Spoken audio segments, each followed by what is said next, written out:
हर रोज उसे baseball bat से पीटा जाता था, एक के बाद एक बार। उसका निचला हिस्सा बस एक बड़ी सी स्प्रिंग था। चाहे जितनी जोर से उसे गिराया जाता, वह हमेशा फिर से उछलकर खड़ा हो जाता।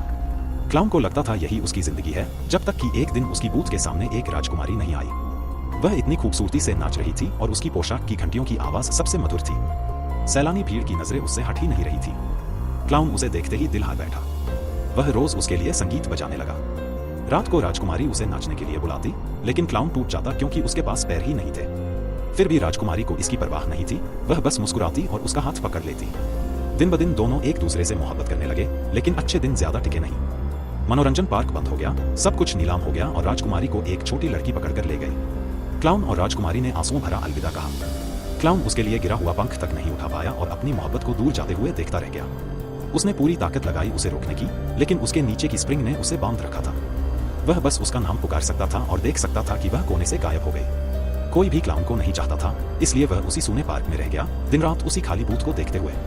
वह राजकुमारी को कभी नहीं भूला और हमेशा उसे फिर से देखने का सपना देखता रहा।